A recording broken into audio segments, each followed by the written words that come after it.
দিন আর রাত দখলে তৃতীয় দিনে একদিকে পথে সাধারণ মানুষ ৮ থেকে ৮০ প্রত্যেকেই বিচারের দাবিতে পথে নামছেন। আর এই আন্দোলনের জেরে সিথির মোড় অবরুদ্ধ এবং হাজরার ছবিটা আপনাদের দেখাবো, যেখানে আন্দোলনে অবরুদ্ধ হাজরা। একদিকে সিথির মোড়ের ছবি আপনারা দেখছেন, যেখানে পথে প্রতিবাদে সাধারণ মানুষ, মানববন্ধন কর্মসূচি, বিচারের দাবিতে পথে নেমেছেন সাধারণ মানুষ। এবং রাত দখলে তৃতীয় দিনের ছবিটা আপনাদের দেখাচ্ছি, ঘড়ির কাঁটায় ঠিক ৯:৩১ হাজরা ছবিটা দেখাবো।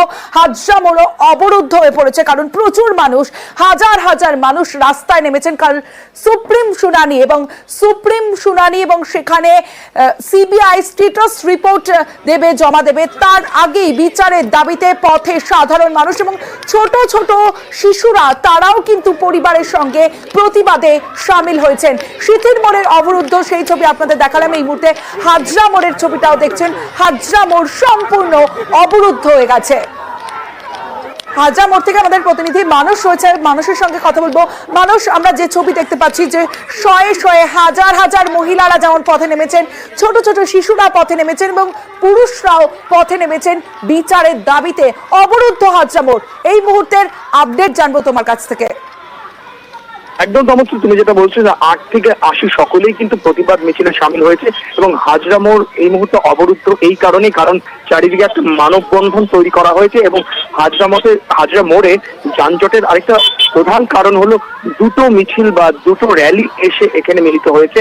প্রথমত যেটা টালিগঞ্জের ট্রাম ডেপো থেকে শুরু হয়েছিল হাজরা মোড় পর্যন্ত কলাকুশলীদের যে র্যালি, সেই র্যালি এবং তার পাশাপাশি কিন্তু দক্ষিণ কলকাতার বিভিন্ন স্কুলের প্রাক্তনীদের যে র্যালি ছিল, সেই র্যালিও কিন্তু হাজরা মোড়ে এসে মিশেছে এবং তারা কিন্তু একটা বিষয় একটু জানতে চাইবো তোমার কাছ থেকে। এই হাজরা মোড় দিয়ে তো প্রচুর, একটা খুব গুরুত্বপূর্ণ একটা মোড় হাজরা মোড়, তাহলে কোন পথে যানবাহন চলছে?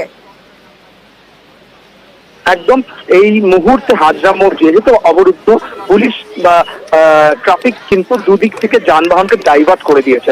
অর্থাৎ হাজরার আগে যে রাসবিহারী মোড় রয়েছে, রাসবিহারী মোড় থেকে ডানে এবং বাঁ দিকে বাস এবং প্রাইভেট ভেহিকেলকে ঘুরিয়ে দেওয়া হচ্ছে, যাতে হাজরা মোড়ে এসে যানজট তৈরি না হয়। অন্যদিকে যে সমস্ত যানবাহন এক্সাইট মোড় থেকে আসছে, তাদেরকে ভবানীপুরে পূর্ণ সিনেমার যে স্টপ রয়েছে, সেই স্টপ থেকে ডাইভার্ট করে দেওয়া হচ্ছে, যাতে হাজরা মোড়ে যানজট তৈরি না হয়। অন্যদিকে রিচি রোডের যানবাহনও ঘুরিয়ে দেওয়া হয়েছে, যাতে এদিকে কোনো বাস বা গাড়ি এসে আটকানা পড়ে যায়। সুতরাং সেই অর্থে বলতে গেলে অবরুদ্ধ হলেও বা মানববন্ধন তৈরি হলেও বাস বা প্রাইভেট কারের কিন্তু কোনো যানজট সেভাবে তৈরি হয়নি, কারণ ট্রাফিক জানাচ্ছে যে তারা 3 দিক থেকে কিন্তু গাড়ি ডাইভার্ট করে দিয়েছে এবং রাতে যত শিথিল হবে এই মানববন্ধন, তখন তারা ধীরে ধীরে যানবাহন বা যান চলাচল এখানে স্বাভাবিক করবেন। তবে এই মুহূর্তে এখন মানববন্ধনে হাজরা মোড় অবরুদ্ধ হয়ে রয়েছে এবং সেলিব্রিটিরা আস্তে আস্তে চলে যাচ্ছেন। তবে প্রত্যেকে জানাচ্ছে যে আন্দোলন জারি থাকবেন এবং তারা চেষ্টা করবেন মানুষ একাধিক মিছিলে গরম হাজরা মোড় বলা চলে, অবরুদ্ধ এবং ঘুরপথে ঘুরিয়ে দেওয়া হয়েছে একাধিক দিক থেকে যান চলাচল। অন্যদিকে সিথির মোড়ের ছবিটাও আপনাদের দেখাবো, কারণ আন্দোলনে অবরুদ্ধ সিথির মোড় যে ছবি আপনারা দেখছেন, মানববন্ধন কর্মসূচি চলছে সেখানেও। আর যে কারণে বিটি রোড অত্যন্ত গুরুত্বপূর্ণ, আর সেই সিথির মোড় ইতিমধ্যে অবরুদ্ধ হয়ে পড়েছে। অর্ণব হাজরা রয়েছে আমার সঙ্গে, অর্ণবের সঙ্গে কথা বলবো। অর্ণব, কি অবস্থা তাহলে এখন এই মুহূর্তে? দেখো, 9টা থেকে 9টা পর্যন্ত এই অবরোধ ছিল এবং এই মুহূর্তে দুই দিকেই যান চলাচল এবং একই সঙ্গে দুই রাস্তায় বিটি রোডে যান চলাচল শুরু হয়েছে। তবে একটা অভূতপূর্ব ঘটনা এখানে ঘটলো, কারণ এই 9টার সময় যখন মানুষ এখানে প্রতিবাদ জানাতে সামিল হলেন, রাস্তার মধ্যে মোমবাতি জ্বালিয়ে বিচার দিয়ে তারা এই অবরোধ শুরু করলেন, স্লোগান কাউকে শুরু হলো। কিন্তু একটা সময় অর্থাৎ শ্যামবাজারমুখী এবং সত্যমুখী রাস্তাতে গাড়ি চলাচল বন্ধ হয়ে যায়। পুলিশ দেখো রয়েছে, যথেষ্ট পরিমাণে পুলিশ রয়েছে। পুলিশ কোন রকম জোর খাটায়নি রাস্তা অবরোধমুক্ত করার জন্য, কিন্তু একটি অ্যাম্বুলেন্স শ্যামবাজারের দিকে যেটি যাচ্ছিল, সেই অ্যাম্বুলেন্স যাওয়ার জন্য পুলিশ একটি অনুরোধ বার্তা আন্দোলনকারীদের কাছে পৌঁছে দেয় যে তারা আন্দোলন করছে, কিন্তু এই অ্যাম্বুলেন্সটি অন্তত যেতে দেওয়া হোক শ্যামবাজারের দিকে। এরপরই কার্যত পুলিশের এই অনুরোধ এবং তারপরই আন্দোলনকারী যারা ছিলেন এই অবরোধ থেকে তারা পুরো যেখানে মোমবাতি জ্বলছিল সেই জায়গা থেকে তারা একটা দিকে দিকে সরে গিয়ে রাস্তা আস্তে আস্তে পুরো অবরোধিত করে দিয়েছেন।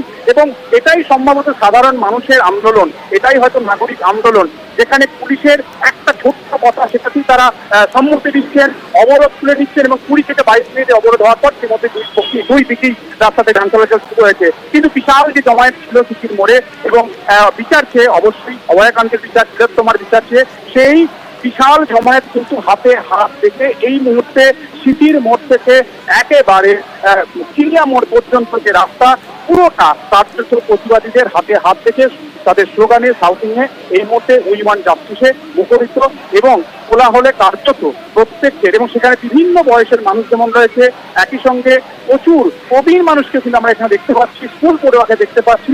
অর্থাৎ অবরোধ ইতিমধ্যে উঠে গেছে, অবরোধ মুক্ত হয়েছে। তার একটা অভূতপূর্ব ঘটনা যেটা ঘটেছে সেটা তোমার বললাম।